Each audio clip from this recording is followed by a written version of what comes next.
অজু শেষ হয়েছে, আল্লাহু আকবার, দুই পায়ের মাঝে ফাঁকা থাকবে, শরীরের ভারসাম্য বজায় রেখে যতটুকু লাগবে। যারা বলেছে যে বুবু দুই পায়ের গোড়ালি জমা করে রাখতে হবে বুবু, তারা মিথ্যা কথা বলেছে। দুই পায়ের মাঝে ফাঁকা থাকবে কতটুকু? শরীরের ভারসাম্য বজায় রাখতে যা লাগে সেটুকু ফাঁকা থাকবে। আল্লাহু আকবার বলার পূর্বে কোনো কথা নেই। অজুর পরে দোয়া পড়েছে, কথা শেষ। এখন আর নিয়তের নামে কোনো দোয়া পড়া যাবে না। নিয়ত হলো ওই যে ভাবছে যে অজু করছে, যে সালাত আদায় করবে জোহরের, সেটার নাম নিয়ত। এখন নতুন কোনো শব্দ দিয়ে নিয়ত করা যাবে না। করলেই রাসূলকে অপমান করা হবে, ফলাফল হবে জাহান্নাম। একটুকু 19-20 করা যাবে না। ধর্ম একজন মানুষের কথা দিয়ে চলে, যার নাম মোহাম্মদ সাল্লাল্লাহু আলাইহি সাল্লাম। এক গিলাস পানি পান করলে 5টা বিধান লাগে, তার নাম ধর্ম। সব নগদ, মারেফতে দিয়ে কোনো ধর্ম চলে না, সব নগদ, একবারে টাটকা। 19-20 নাই, এজমা লাগে না, কিয়াস লাগে না, কিছুই লাগে না। যখন আমি বলেছি কোনো কিছুই লাগে না, তখন কুষ্টিয়ায় এক ছেলে মধ্যে থেকে এইভাবে বিশাল সমাজ দাঁড়িয়ে চট করে বলছে, আব্দুর রাজ্জাক সাহেব, এজমা কেস লাগে না বুঝলাম, চিন্তা ভাবনা করা লাগে না বুঝলাম, সব নগদ নগদ নগদ। বলেন তো দেখি, দুইটা মেয়ে একসাথে জন্ম নিয়েছে, তাদের অঙ্গ প্রত্যঙ্গ পৃথক কিন্তু জমা ধরে আছে, তারা এখন বয়সের হয়ে গেছে, বিবাহ দিতে হবে, বিবাহ দেন দেখি। এজমা কেস লাগে না বলে, চিন্তা ভাবনা করা লাগে না বলে, বলেন তো দেখি। এরকম মাঠে আমি 27 বছর থেকে ফতোয়া লিখছি, 7 বছর থেকে ফতোয়া বোর্ড পরিচালনা করি, আর 20 বছর ফতোয়া লিখেছি কলমে। তা আমি বললাম আপনার ফতোয়াটা একেবারেই সহজ। তো সহজ কথাটা বোঝাতে গিয়ে আমরা যখন স্কুলে 2-1 দিন গেছিলাম, পড়েছিলাম কি মাদ্রাসার বই পড়েছিলাম, একটা বই, একটা গল্প পড়েছিলাম, মোল্লা দোপেঁজি। মোল্লা দোপেঁজি জি জাহাপনা, আকাশের দিকে দেখো তো, দেখলাম জাহাপনা, কিছু দেখলে না? হ্যাঁ, 2টা কাক উড়ে গেল দেখলাম। তো বলো তো দেখি এদেশে কতটি কাক আছে? 9,999টি। কম হলে বেড়াতে গেছে, বেশি হলে বেড়াতে এসেছে। হ্যাঁ, ঠিক বলেছে মোল্লা দোপেঁজি। ওইটা কি? ওইটা চৌবাচ্চা জাহাপনা। বলতে পারো চৌবাচ্চায় কত পেয়ালা পানি আছে? বলতে না পারলে তোমার গর্দান যাবে। তা যাক জাহাপনা, তবে প্রশ্ন একদম সহজ। যদি পেয়ালা চৌবাচ্চার সমান হয় 1 পেয়ালা, যদি পেয়ালা অর্ধেক হয় তাহলে 2 পেয়ালা, যদি 4 ভাগের 1 ভাগ 4 পেয়ালা, যদি 8 ভাগের 8 ভাগ 1 ভাগ হয় 8 পেয়ালা, যদি 16 ভাগের 1 ভাগ হয় 16 পেয়ালা। আরে থামো থামো থামো থামো, খুব খুশি হয়েছে তোমার কাছকে মোরগ মুসাল্লাম খাওয়াই, খুব খুশি। তো কথা তো একেবারেই সোজা। ও তো আর বলেনি যে এই পেয়ালার কত পেয়ালা, ও তো বলেছে কত পেয়ালা পানি। কথা তো সহজ আছে, পেয়ালা যদি পুকুরের সমান হয় তাহলে 1 পেয়ালা। তো কথা তো ঠিকই আছে। আমি এটা আগে শোনালাম, শোনেন। আল্লাহ তাআলা বলছেন, লা ইউকাল্লিফুল্লাহু নাফসান ইল্লা উসআহা। যে মা বিধান মানুষ চালাতে পারবে না, বহন করতে পারবে না, সে বিধান আল্লাহ মানুষের উপরে দেননি। ডাক্তারের কাছে আশ্রয় নিতে হবে। ডাক্তার যদি পৃথক করতে পারে করবে, নইলে একজনের সাথে বিবাহ দিতে হবে, এটাই বিধান। এবার তুমি বলো, মেয়েকে আর বিবাহ করতে চাচ্ছে কে? ও তো কাল্পনিক বলেছে। নগদ শরীয়ত, মারিফতি দিয়ে চলে না, একবারে নগদ। আর একটু যদি 19-20 হয় বানানো হয়, তাহলে হুজুর যত বড়ই হোক জাহান্নাম হবেই। আল্লাহ নবী বলছেন, পৃথিবীর মানুষ বাল্লিগু আন্নী আলায়, আমার একটা কথা জানা থাকলে অন্যকে বলো। ও হাদিসান বানি ইসরাইল হারাজ, বানি ইসরাইলের কাহিনী বলো, কোনো দোষ নেই। মান কাযাবা আলাইহি মুতাআম্মিদান ফালিয়াতাবা মাকাদাহু মিনান নার। কেউ যদি কোনো কথা আমার নামে বলে, যেই কথা আমি বলিনি, কেউ যদি কোনো কথা আমার নামে বলে, সেই কথা যদি আমার না হয়, তাহলে তার থাকার জায়গায় জাহান্নাম। জুব্বা যত বড়ই হোক, পাগড়ি যত বড় হোক, রক্ষা করার তাকে কোনো পথ নেই। যেটা মুখ দিয়ে বের করছে সেটা নবীর হতে হবে। যেটা কলমে লিখছে সেটা নবীর হতে হবে। অবাক হলেও সত্য, 90 সাল থেকে দেখাচ্ছি, নবীর কথা নয়, অবাক হতে হয় আপনাকে। এক পৃষ্ঠে মানুষের বানানো দোয়া, যেটা আপনাকে আমি 90 সাল থেকে দেখে আসছি। এই পৃষ্ঠাতে আছে 3 লাইন, দোয়া খাতমিল কোরআন, মানুষের বানানো। পরের পৃষ্ঠায় আছে এক পৃষ্ঠা, একবার দোয়া খাতমিল কোরআন, এক পৃষ্ঠা। দীর্ঘ 30-32 বছর থেকে বলছি, কিয়ামত পর্যন্ত সময় থাকলে এটা মানুষের বানানো দোয়া, রাসূলের নয়। কেউ যদি কোনো কথা আমার নামে বলে, সেই কথা যদি আমার না হয়, তাহলে তার থাকার জায়গায় জাহান্নাম। হুজুর যত বড়ই হোক তাতে আসে যায় না। বইয়ে হেডলাইন আছে, অবিবাহিত ছেলেমেয়ের পড়া নিষেধ। তো যে দেখে সেই পড়ে, যে দেখে সেই পড়ে। কিরে এখানে কি লেখা আছে? তা আমিও পড়ে দেখলাম, তখন আমি বিবাসাদি করেছি, আমি মানে ওনার কথা অনুপাতে ঠিক আছে। এইবার হেডলাইনের পরে পড়ে দেখি, ভরা পেটে স্ত্রী লেন হলে ছেলে ভ্যাংচা হয়, সফরের পূর্বে স্ত্রী মিলন হলে ছেলে টেরা হয়, চন্দ্র সূর্য গ্রহণের সময় স্ত্রী মিলন হলে ছেলে কানা হয়। শুরু থেকে শেষ পর্যন্ত একটা বাক্য সত্য নয়, সবই মিথ্যা। শুধু তাই নয়, পুরো আলোচনাটা কোরআনের বিরোধী। কোরআন মাজিদে আল্লাহ বলছেন, নিসাউকুম হারসুল লাকুম ফাতু হারসাকুম আন্না শি'তুম, তোমাদের স্ত্রী তোমাদের ক্ষেত, তোমাদের জমি, তোমরা তোমাদের স্ত্রীদের নিকটে আসো তোমাদের ইচ্ছে মতো। ভরা পেটে কি, আর সফরের পূর্বেই কি, আর চন্দ্র সূর্য গ্রহণ লাগলেই কি আর না লাগলেই কি। এইসব বইয়ের যখন লেখা দেখি, তখন আমার পুঁথির গান বলে মনে হয়। আমরা পল্লী অঞ্চলের মানুষ, আমাদের গ্রামে যারা বাংলা পড়তো, তখন ওই খুলিতে গরমের দিনে বাড়ির সামনে, বাড়ির চত্বরে ওই জোর করে চিৎকার করে পুঁথির গান পড়তো, পুঁথির বই পড়তো। তাতে লেখা থাকতো মাঝে মধ্যে, 6 মাসের রাস্তা মর্দ 6 দিনে গেল, ঘোড়ায় চড়িয়া মর্দ হাঁটিয়া চলিল। এটা হলো পুঁথির গানের কথা, পুঁথির বইয়ের কথা। বক্তার বক্তৃতা এইরকমই। ফাতেমা কান্দিয়া কয়, আজ বুঝি হুসাইন কারবালাতে শহীদ হয়। ফাতেমা কান্দিয়া কয়, আজ বুঝি হুসাইন কারবালাতে শহীদ হয়। ফাতেমা কান্দিয়া কয়, আজ বুঝি হুসাইন কারবালাতে শহীদ হয়।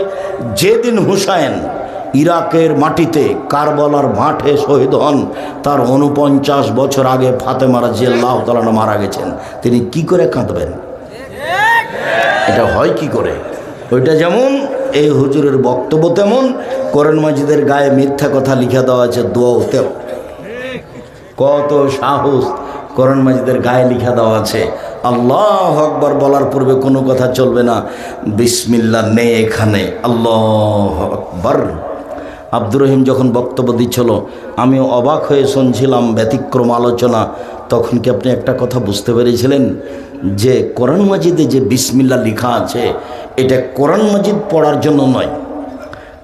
বিসমিল্লাহটা হচ্ছে এক সূরা থেকে আরেক সূরাকে পৃথক করার জন্য। এক সূরা থেকে আরেক সূরাকে পৃথক করার জন্য কি দিয়ে পৃথক করা হয়েছে? বিসমিল্লাহ দিয়ে। মনে থাকবে না মনে হয়? কোরআন মাজিদ পড়ার জন্য বিসমিল্লাহ নয়। এই জন্য সূরার প্রথমে পড়লে আগে আউযুবিল্লাহ, তারপরে বিসমিল্লাহ। কেন? আপনি সূরার প্রথমে আছেন, আর যদি মধ্যে পড়েন তাহলে আর বিসমিল্লাহ পড়তে হবে না। কি দিয়ে শুরু করবেন? আউযুবিল্লাহি মিনাশ শাইতানির রাজিম। তার মানে কোরআন মাজিদ হচ্ছে শয়তানের সবচেয়ে বড় শত্রু। তাই সব জায়গাতে বিসমিল্লাহ। আর যখন কোরআন মাজিদ পড়তে আসবেন, তখন আগে শয়তান থেকে আশ্রয় নেন আল্লাহর কাছে। আউযু বিল্লাহি মিনাশ শাইতানির রাজিম, বিতাড়িত শয়তান থেকে আল্লাহর কাছে আশ্রয় চাচ্ছি। বিসমিল্লাহির রহমানির রহিম যদি সূরার প্রথমে হয়, অন্যথায় পড়া শুরু করে দেবেন। এখানে আউযু বিল্লাহ, আর সূরার প্রথম হলে আউযু বিল্লাহর পরে বিসমিল্লাহ। আর যদি মধ্যে হয় তাহলে শুধু আউযু বিল্লাহ, আল্লাহু আকবার। ডান হাতের কবজি বাম হাতের কবজির উপরে রাখবেন, বুকের উপরে রাখবেন, নাভির নিচে নয়। তারপরে আল্লাহুম্মা বা'id বাইনি ওয়া বাইনা খাতায়ায়া কামা বা'আদতা বাইনাল মাশরিক ওয়াল মাগরিব।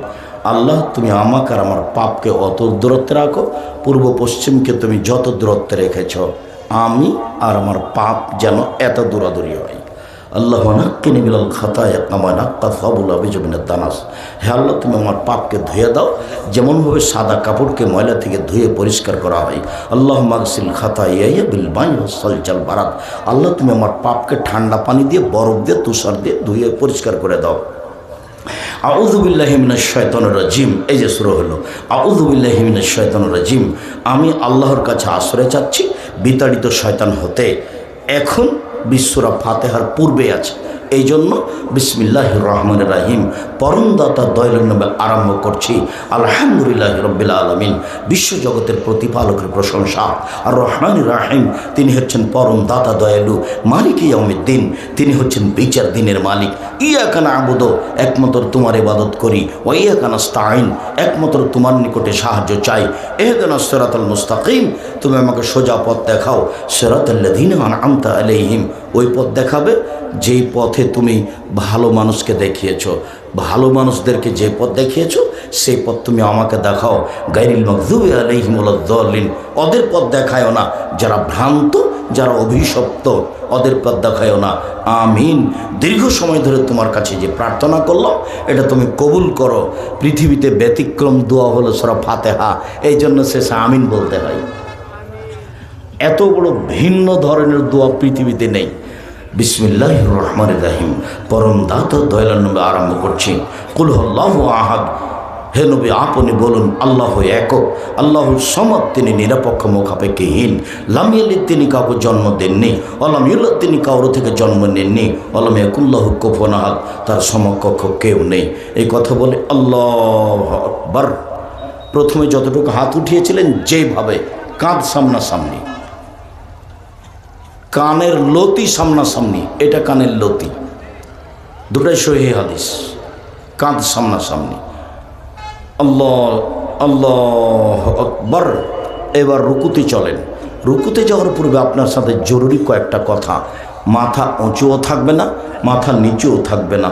পিঠের লম্বা হাতটা একবারে সোজা থাকবে এইভাবে।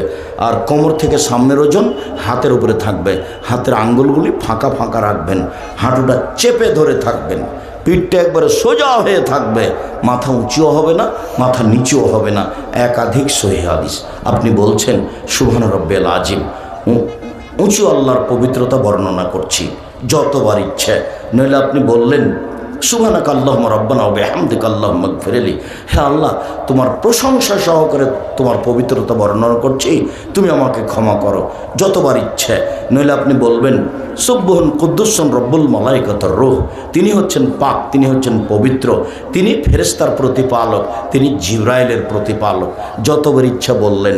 এবার রুকু থেকে উঠে আসেন।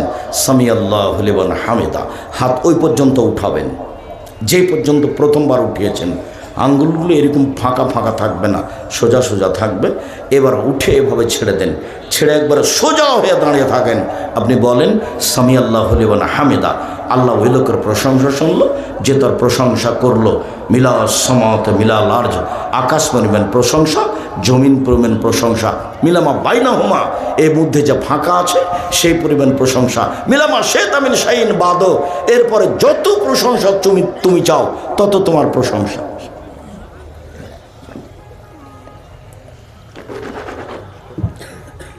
সম্মানিত দিনী ভাই বোন, এরপরে চলেন যাই সিজদায়।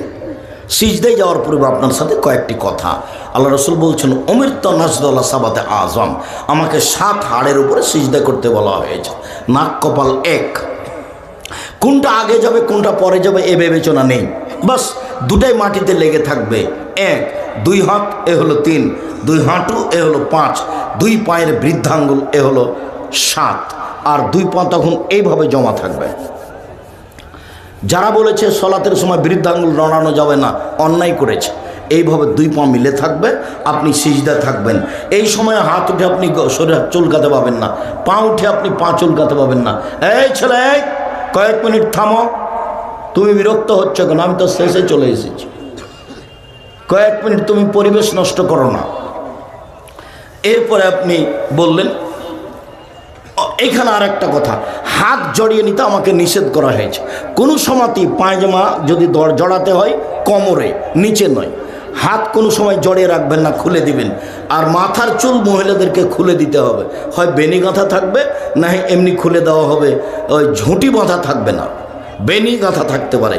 বেনি গাঁথালে পিছন দিকে ছেড়ে দিতে হবে, বা এমনি চুল খোলা থাকবে। কেন? সব কিছু সিজদা করতে যায়, এই জন্য ওই খোপা বাঁধা থাকবে না, খোপা খুলে দিতে হবে। এই অবস্থায় সলাত আদায় করতে হবে। আপনি বলবেন সিজদায় এই দোয়া, তারপরে উঠে এসে বলবেন আল্লাহুম্মা গফিরলি ওয়ারহামনি ওয়াহদিনি ওয়াগফিরনি ওয়ারজুকনি। আল্লাহ আমাকে ক্ষমা করো, আমার প্রতি দয়া করো, আমাকে রুজি দাও। এই দোয়া পড়ে আবার আপনি যাবেন সিজদায়। আপনি বলবেন সুবহান রাব্বিল আলা, উঁচু আল্লাহর পবিত্রতা বর্ণনা করছি। এ হলো এক রেখাত, যতবার ইচ্ছা ততবার বলবেন। আর এক রেখাত এইভাবে পড়ে এইবার আপনার আত্মাহেতর বৈঠক যদি হয়, তাহলে বাম পায়ের পাতার উপরে বসবেন আর ডান পা খাড়া করে রাখবেন। যদি সালামের বৈঠক হয়, তাহলে বাম পা ডান দিকে বের করে দিবেন। সালামের বৈঠক এক রাকাতেও হয়, তা হচ্ছে বিতর। সালামের বৈঠক 2 রাকাতেও হয়, তা হলো ফজরের সলাত। সালামের বৈঠক 3 রাকাতেও হয়, তা হলো মাগরিব। সালামের বৈঠক 4 রাকাতেও হয়, তা হলো জোহর, আসর, এশা। যদি সালামের বৈঠক হয়, পাটা ডান দিকে বের করে দিবেন, পিছন নিতম্ব মাটির উপরে রেখে দিবেন, দিয়ে আপনি বাম হাতের আঙ্গুলগুলি জমা জমা রাখবেন, আর ডান হাতের আঙ্গুল 2টা এভাবে জমা করবেন। করেন তো দেখে, 2টা জমা করেন। তারপরে তৃতীয় আঙ্গুলের নখের বৃদ্ধ আঙ্গুলের পেটটা রাখেন, দেখটা গোলাকার করেন, গোলাকার করে হাতের উপরে রাখেন। এবার আত্তাহিয়াতু লিল্লাহি ওয়াস সালাওয়াতু ওয়াত তাইয়্যিবাতু শেষ পর্যন্ত অবিরাম নড়বে। আপনার চোখের দৃষ্টিটা আঙ্গুলের উপরে থাকবে। যতবার নড়াচ্ছেন ততবার আপনি শয়তানকে আঘাত করছেন। একবার বলতে হবে ইল্লাল্লাহর সমাতে আঙ্গুলটা উঠাতে হবে, এই কথা মিথ্যে, জাল জয় ভুয়া হাদিস দ্বারা প্রমাণিত নয়। অবিরাম নড়বে, এটাই ঠিক। এরপরে দুরুদে ইব্রাহিম, এরপরে দোয়ায়ে মাসুরা, এরপরে আপনার যেটা ভালো লাগে। দুরুদে ইব্রাহিমের পরে যে দোয়া আপনাকে ভালো লাগে, সেটা কোরআনের হোক, সেটা হাদিসের হোক, আপনি বলতে থাকেন। আমার পক্ষ থেকে একটা পরামর্শ থেকেছে যে আপনার শেষ দোয়াটা যেন হয় রব্বির হামহুমা কামা রাব্বায়ানি সাগীরা। হ্যাঁ আমার প্রতিপালক, তুমি আমার বাপ মাকে দেখো, আমার বাপ মা বাল্য অবস্থা আমাকে যেভাবে দেখেছিল। এখানে আর একটা পরামর্শ আপনার কাছে থেকে গেছে, সেটা হলো এই দোয়াটা যেন আপনি বলতে পারেন নিয়মিত। সেই জন্য 2 রাকাত সালাত আদায় করে আল্লাহকে বলবেন, আল্লাহ আমি যেন এই দোয়াটা আমার বাপ মায়ের নামে প্রত্যেক দিন সালাম ফেরার পূর্বে পড়তে পারি, এই তৌফিকটা তুমি আমাকে দাও। আমি মনে হয় বুঝাতে পারিনি। 2 রাকাত সালাত আদায় করবেন কেন? এই দোয়াটা যেন নিয়মিত পড়তে পারেন, এই দাবিটা পেশ করার জন্য আল্লাহর কাছে। এটা ভুলবেন না কোনো সময়। বাপের জমি জায়গা ভোগ করছেন, কি করলেন তার জন্য? কি করেছেন? বাড়িঘর তার, জমি জায়গা তার, সব কিছুই তার, ভোগ করছেন, তার জন্য তো আপনি কিছু করতে পারলেন না। তুলে দোয়া করা যায় না? জি, একাধিক সহিহ হাদিস হাত তুলে দোয়া করার 35টা হাদিস আছে। এই যে বই আছে স্টেজে, হাত তুলে দোয়া করার 35টা হাদিস আছে। 16টা স্থান আছে কোথায় কোথায় হাত তুলে দোয়া করবে। হাত তুলে দোয়া করা ব্যক্তিগত ব্যাপার। নামাজের মধ্যে সবাই মিলে হাত তুলে দোয়া করলো যে নবীকে অপমান করলো সে। নামাজের পরে সবাই মিলে হাত তুলে দোয়া করলো যে সে যত বড়ই হুজুর হোক না কেন, সে রাসূলকে অপমান করেছে। ঈদের মাঠে সবাই মিলে হাত তুলে দোয়া করেছে যে সে রাসূলকে অপমান করেছে। সভা সমিতির পরে, এরকম বৈঠকের পরে, বিবাহের বৈঠকের পরে সবাই মিলে হাত তুলে দোয়া করেছে যে সে রাসূলকে অপমান করেছে। হাত তুলে দোয়া করে ব্যক্তিগত ব্যাপার। আপনার বাপের কবরের কাছে গিয়ে হাত তুলে দোয়া করে কি বলবেন আপনি? আপনার ব্যাপার। কান্নাকাটি করে 2টা কথা আপনি বলেন, আর একজন পাশে থাকলে আপনি কান্নাকাটি করতে পারবেন না। কেমন কেমন লাগবে আপনার বাপের? নামাজের পরে হাত তুলে দোয়া করা যাবে? নামাজের পরে হাত তুলে দোয়া করা ব্যক্তিগত ব্যাপার। নামাজের পরে করুক, এমনি করুক, এখন করুক, বাড়িতে গিয়ে করুক, যখন ইচ্ছা তখন হাত তুলে দোয়া করবে, তার ব্যক্তিগত ব্যাপার, একক ব্যাপার। আর সবাই মিলে হাত তুলে দোয়া করতে হলে ইস্তিসকায় মাঠে যেতে হবে পানি চাওয়ার জন্য, এইভাবে। সেটা হলো সবাই। আর যদি জুমার দিন পানি চাই, জুমার খুতবা চলাকালীন, তাহলে এভাবে সবাই মিলে জুমার দিন খুতবা চলাকালীন বুখারী মুসলিম। জোর করে ধর্ম প্রচার করা যায় না, এগুলো 30 বছর আগে বলতাম, এখন বলা প্রয়োজন মনে করি না। এখনও যদি কেউ দুঃসাহস দেখিয়ে থাকে, আমি মনে করব এটা তার হঠকারিতা, এটা তার মূর্খামি, এটা তার নির্বুদ্ধিতার পরিচয়। সে আসলেই বুদ্ধিমান নয়, সে বিবেচনা করা জানে না, বিবেচনা বুঝে না। ধর্মের দাম দেওয়া তো বহুদূরের কথা। কোন সাহস আপনি করেন? দীর্ঘ 90 সাল থেকে জাতির সামনে আছি, চোখ দেখিয়ে চলে যাওয়ার মতো কেউ দুঃসাহস রাখে না। 90 সাল থেকে আছি, বলেছি 7 দিনের দিন আকিকা দিতে হবে, 14 দিনে চলে না, 21 দিনে চলে না, জীবনে একদিন চলে না। এটাই চূড়ান্ত সিদ্ধান্ত, 7 দিনের দিনই আকিকা দিতে হবে। ডাক্তার শতবার নিষেধ করলেও 7 দিনের দিনই বাচ্চার মাথা নেড়ে করতে হবে, 7 দিনের দিনই ছাগল জবাই করতে হবে। কানা হোক, ন্যাংড়া হোক, খোড়া হোক, 2 টাকার হোক, 10 টাকার হোক, 7 দিনের দিনই তার বাপকে আকিকা দিতে হবে। চাঁপাইনবাবগঞ্জের ভাষাতে ও তো দিবে ওর বাপকে আকিকা দিতে হবে। আকিকার সাথে কুরবানির কোনো সম্পর্ক নাই। কুরবানি হলো দামি জিনিস। কুরবানি বাজারে কিনতে গেছে, চোখ দেখো রে কানা আছে নাকি, কান দেখো রে কাটা আছে নাকি, পা দেখো রে পা ঠিক আছে নাকি, দেখো রে মোটা তাজা নাকি। ওটা হলো নেকির ব্যাপার। কুরবানি কিসের ব্যাপার? ওটা নেকির ব্যাপার, সুন্দর হতে হবে। আর আকিকা কিসের ব্যাপার? জিম্মেদারি। যখন দরুদ হয়ে গেল, বাপের জন্য মায়ের জন্য দোয়া, আসসালামু আলাইকুম রহমতুল্লাহ, আসসালামু আলাইকুম রহমতুল্লাহ, বাকি পরে হলো জিকির, অন্তত আয়াতুল কুরসি। আমি আপাতত আজকের মতো এ পর্যন্ত বলে, স্টেজে যে বইগুলি আছে, আবদুল্লাহর বই লেখা আছে মিন্নাতুল বারি, বুখারীর ব্যতিক্রম ব্যাখ্যা, আবদুল্লাহর বক্তব্য আমিও শুনি, তার লেখা বই পুস্তক আমিও পড়ি। তারপরে সজলের সাথে যে বাহাস হয়েছিল, রৌশন সজল, দেখুন তো আবদুল্লাহর ওই বইটা আছে নাকি। আর এই যে এখন ফিলিস্তিন নিয়ে আমার হাতের ডানের দিকে, আপনার খবরের কাছে যে দোয়া করা যায় না, ব্যক্তিগতভাবে করবে যখন তখন ইচ্ছে।